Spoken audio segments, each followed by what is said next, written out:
seferdir benim motosikletlerim çalınıyor.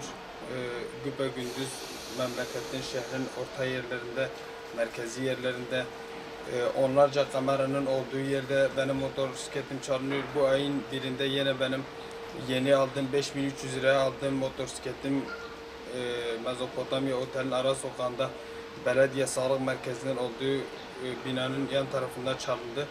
Sokakta yine onlarca kamera olmasına rağmen yine ayın birinden bugüne ben daha emniyetten veya yetkililerden bir haber almamışım. Kendi imkanlarımla esnafları işte site yönetimlerinden işte görüntü kaydı almak istiyordum. Kimin yanına gitmişsem ya işte para istiyor ya işte kendi oğlunu kameracı olarak gösteriyor, diyor işte kameracı gelsin baksın, ona bu kadar para vermen lazım. Yani yine de ben verdim birkaç kişiye, kamera görüntülerini topladım, kendim götürüp emniyete teslim ettim. Buna rağmen bulunmadı. Yani şehrin orta yerinde, merkezi yerinde bu kadar hırkızların böyle elini sallaya sallaya böyle motor çalmaları gerçekten yani hem üzücüdür hem de korkutucudur.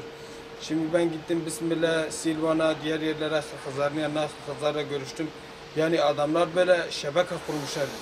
Yani kendi aralarında böyle bu işin bir gırgır şamatasını yapıyorlar. Adamlar diyorlar ki biz her birimiz haftada geliyoruz Batman'da 3-4 tane motor götürüyoruz.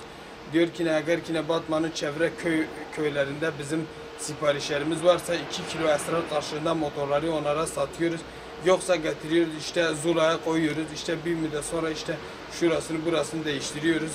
İşte kullanıyoruz, satıyoruz birbirimizden, baktık işte mesela yakalanacağız, ya benzin döküp yakıyoruz ya da Lice'ye işte Lice'ye ve Lice köylerine gönderiyoruz falan. Yani adam motoru Batman'da çalıyor, motora Batman'da biniyor, ta Silvan'a kadar veya Bismillah kadar gidiyor.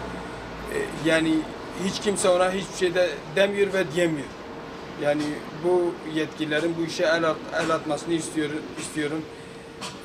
İnsanların mal güvenliği bu kadar ucuz olmaması lazım. İnsanlar bir kuruş ekmeği kazanmak için canla başla mücadele ederken, gecesini gündüzüne katarken böyle hırkızlar haksız yere gelip tek seferde bu kadar insanın emeğini alıp çalamamaları lazım. Yetkililerin bu konuda da üzerinde çok durması lazım. Bu cezanın çok caydırıcı olması lazım. Eğer ki bu cezalar caydırıcı olsaydı ben inanmıyorum böyle hırkızların ve bu işe teşebbüs edenlerin bu işi yapabileceklerine.